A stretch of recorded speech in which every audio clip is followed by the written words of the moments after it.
Okay, hi. So, welcome to today's AP government stream. So, today's stream is going to be about the federal bureaucracy. We're just going to go through the different functions of the federal bureaucracy and some of the different departments and aspects that it encompasses. So, welcome to this Fiveable stream. Yeah, I'm your host. My name's Fatma Raja. And before we get started, make sure you're following Fiveable across all of their social media.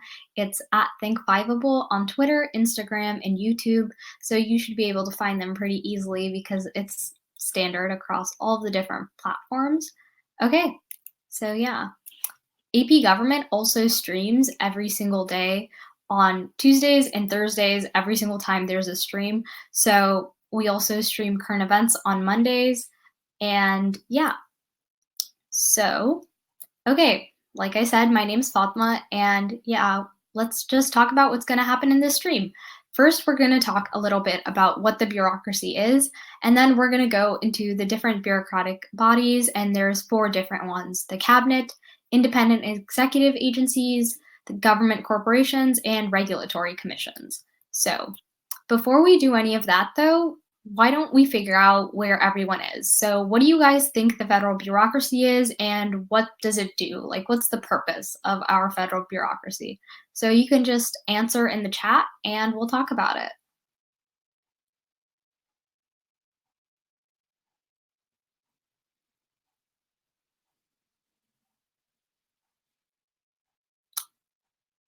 Okay, so it seems like no one really knows what the federal bureaucracy is, and that's totally fine. So let's get into it. So the federal bureaucracy has around 2.6 million employees, and it has even more people that work as contractors. And so the bureaucracy works to administer the law. So whatever laws Congress passes or executive orders, it's the bureaucracy's job to make sure that those get enforced. And so the executive branch, which the president is the head of, largely manages the federal bureaucracy. And so it's pretty much in charge of most of the things that fall under what is considered our bureaucracy. And so the legislative and judicial branches aren't completely hands off when it comes to the bureaucracy. They do have influence. So, what is that influence? So, Congress controls some parts of the bureaucracy, right? Like things like the Government Accountability Office and the Congressional Research Service are considered parts of our federal bureaucracy, but they're controlled by Congress and not the president. And so Congress also has the power to conduct oversight. And so this is one of the congressional powers that acts as a check on executive power. And so they can monitor whatever is happening within the different departments to make sure that everything's happening following laws and there's nothing that's untoward that's happening. And so courts can also get involved when issues of whether or not something that the bureaucracy is doing is actually constitutional or not, or if there's some law that's potentially being violated. So for example, if an agency oversteps its jurisdiction and impedes on state powers or something like that, then the federal government or the courts could get involved in order to check that and stop that from happening. So yeah, both Congress, the legislative branch, and the Supreme Court and the judicial branch can get involved if something is happening that shouldn't be. And so the first part of the federal bureaucracy is the presidential cabinet. And so this is the most widely known part of the bureaucracy. So what do you guys think it is? Who's part of the presidential cabinet? So once again, you can just answer in the chat and then we'll talk about it.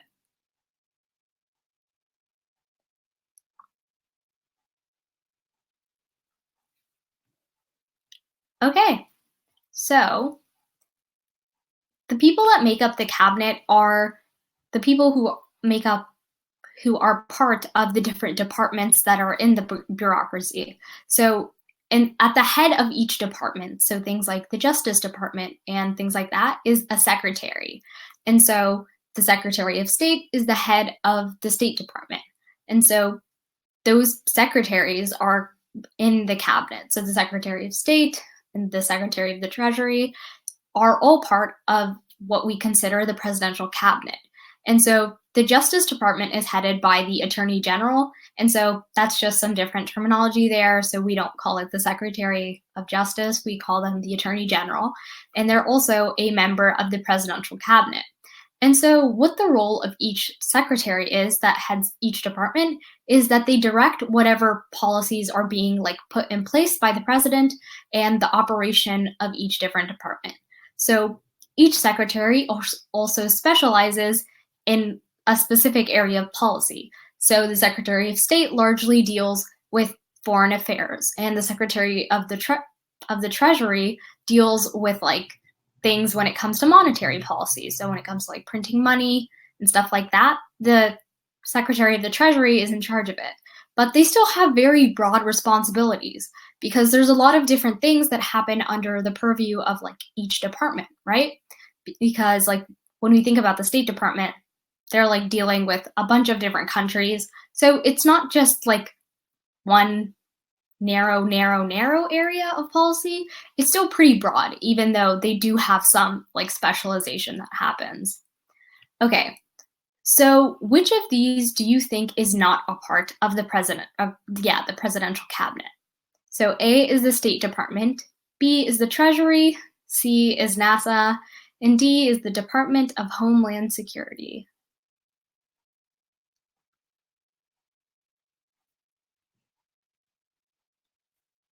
Okay, so the answer is actually C.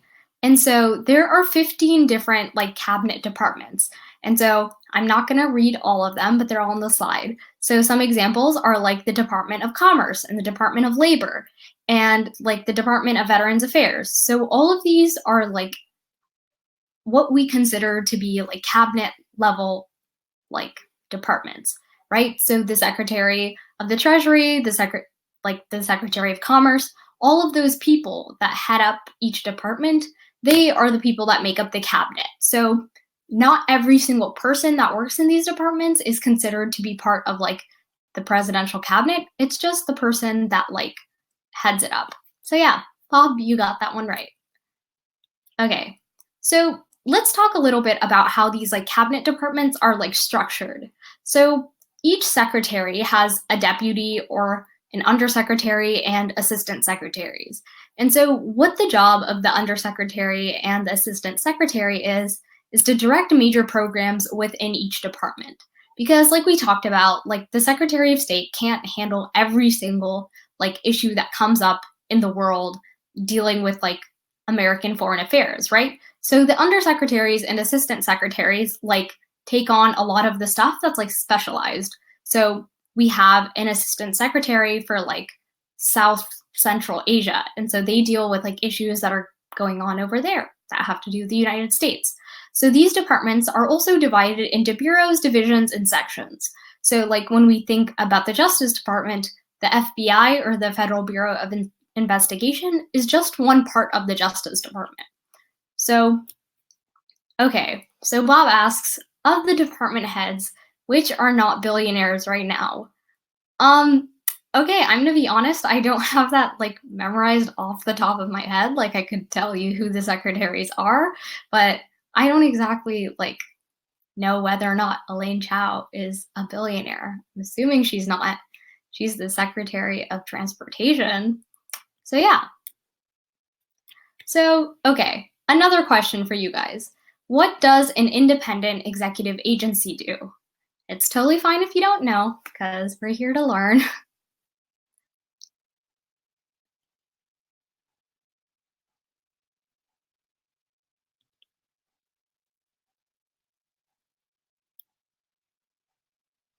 Okay, so let's dive into independent executive agencies.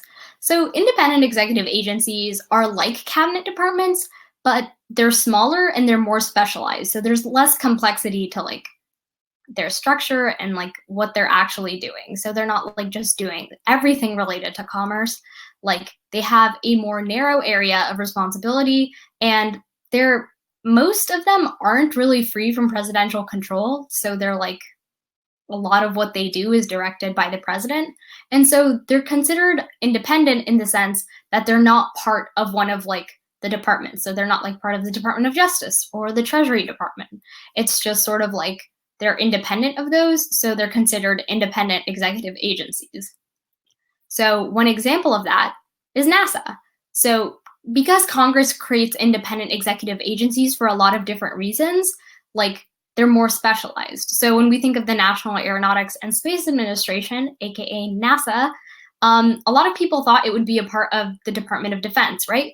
But the reason why it's an independent agency is because the space program has a lot of other like purposes. There's a lot of other reasons that we're doing research in outer space other than just like defending the nation, right? Like NASA does a lot of research when it comes to like whether or not humans will be able to like live in space. Like we have the International Space Station and like the Curiosity rover. So these independent executive agencies, they're like specialized, and a lot of what they do doesn't have to do with what the departments are doing. So that's why they're independent. Okay, so Bob asks, who are they dependent upon for their funding, and does Congress have the ultimate oversight, or does POTUS?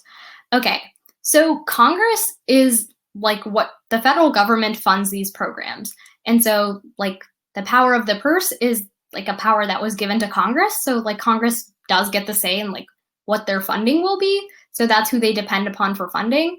And so Congress can conduct oversight into these like different like independent executive agencies, but a lot of the time like the president can make a lot of like big decisions when it comes to like what kind of like research they're doing and stuff like that. So yeah, I hope that answered your question, Bob. Oh, so if you guys can think of any, can you think of any examples of government corporations?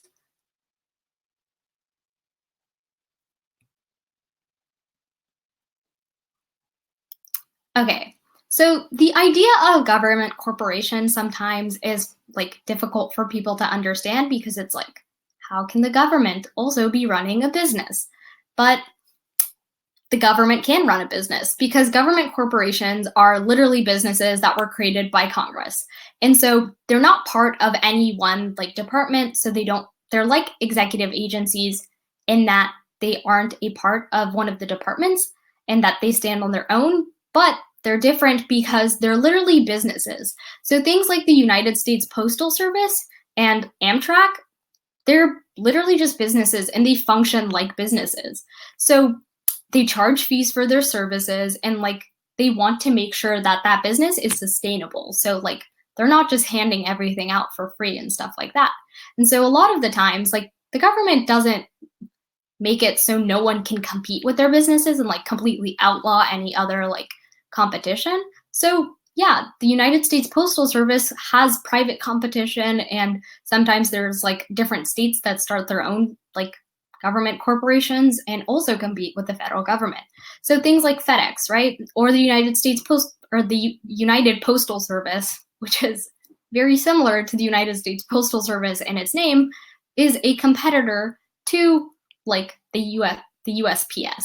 So the government doesn't actually outlaw competitions if it creates a government corporation. It like actually just wants to like make sure that there are services that are being provided across the country. And so that's a lot of what government corporations do, and how they charge fees for their services is to make sure that they can sustain themselves and like not just have to depend on congressional funding year after year.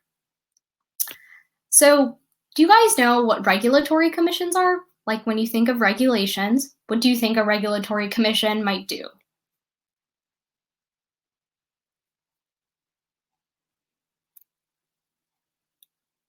Okay, so regulatory commissions, their job is to regulate important parts of the economy, right? Because when we have these huge industries and businesses that like affect a lot of the public and a lot of different people across the country, the government wants to make sure that they're not affecting people negatively, right? So regulatory commissions are charged with acting as watchdogs. Yeah, so Bob, like you said, they make the rules. So like this adorable German Shepherd right here, they operate independently and they're not part of departments because their job is literally to make sure that like nothing illegal is happening and nothing that like will harm people ultimately is happening. So they call out bad behavior. And so that's why it's also important that the president doesn't directly control most of them, because like there might be competing interests or something that like if the president wants to affect some part of the economy in some way that like the regulatory commission ultimately deems to be harmful, we want to make sure that like the president can't just like make that decision. So that's why they're largely independent. And so regulatory commissions are like they usually have 5 to 11 members. So yeah, and they're appointed by the president. And so even though they're appointed by the president can't actually remove them from their terms in office. So like if the president decides like, hey, all of a sudden, okay, so Bob asks, where does the government accounting agency fit in? So I actually haven't heard of that, but if you mean the government office, like accountability agent office, then I know what you're talking about. But I don't know about the government accounting agency. So yeah, sorry about that one. Yeah. So back to what I was saying. So even if the president all of a sudden decides that they don't agree with the person that they appointed, they can't remove them from their term in office. And so some different examples of regulatory commissions are things like the Securities and Exchanges Commission. And so that regulates the stock market and brokers and investment practices. So sometimes when there's like a lot of stock market trading that's happening and it's getting like a little bit like overwhelming for the market, the Securities and Exchange Commission might like be like, hey, stop trading for the day. We'll start over tomorrow or something like that. And so there's also the Federal Reserve Board. And so it regulates monetary policy. So sometimes the government can like raise interest rates and things like that. So there's also the Environmental Protection Agency. And so this is going to be like the last example of a regulatory commission, but it's also one that's like very widely known. So the Environmental Protection Agency, oh, okay, the Government Accountability Office. So the GAO falls under the congressional like part of the bureaucracy. And so, yeah, falls under Congress. Okay, so yeah, the Environmental Protection Agency like sets environmental regulations. So a lot of times like companies might have to like pay a fine if they're like polluting a river or something like that. And so it's the Environmental Protection Agency's job to like enforce that and regulate pollution and stuff like that. And so a lot of these agencies also have something called rulemaking authority, which is when they pretty much decide how laws will be like enforced and they get to like make rules about that. Okay, so now a little review question. What kinds of things does the federal government regulate? So you guys can just answer in the chat.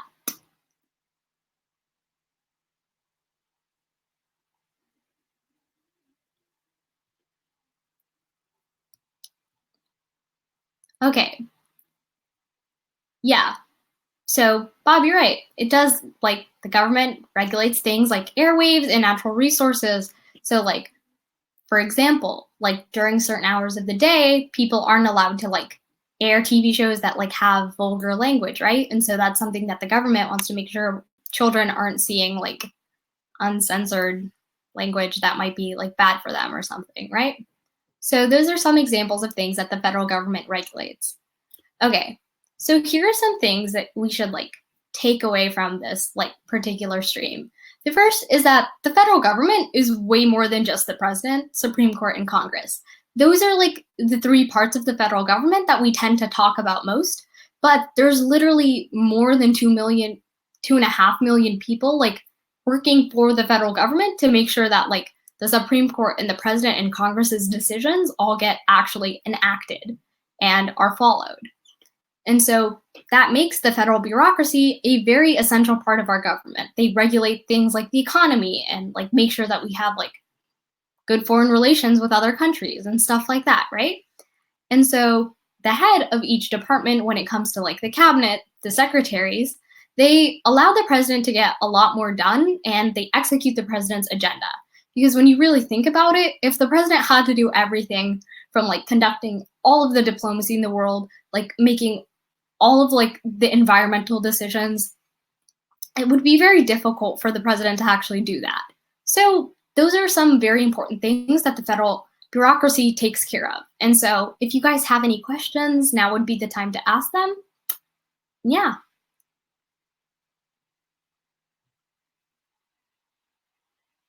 So you can either click the ask a question button and type your question there, or you can just drop it in the chat. And honestly, it's up to you. Okay. Yeah, no problem, Bob. If you guys don't have any questions, we'll just end the stream here and I will make sure to like link the resources and the Fiveable stream so you can always go back and look at the PowerPoint or watch one of the replays if you're a Fiveable Plus member. So yeah, thanks so much for tuning in, guys. Oh, okay. So Bob asks how. So if you want to like watch one of the replays, then you would just like go to like the Fiveable dashboard, and so you can like check for the events and stuff like that. And so there's a link for the replays, and so you would just click the Vimeo, and I will also make sure that like I attach like the Google Slides to like the replay materials, and so you can just like click on that and like look at them if you need to review. Yeah. Yeah, there's an archive to go back to. So if you don't already have like a Fiveable Plus membership, you can like sign up to that for that and like watch the replays. And so yeah, that's how that works. Yeah. Okay, so thank you so much for tuning in. I will make sure to also attach them to the call to action. So if you want to like look through the slides again, you can do that. Bye guys, have a great day.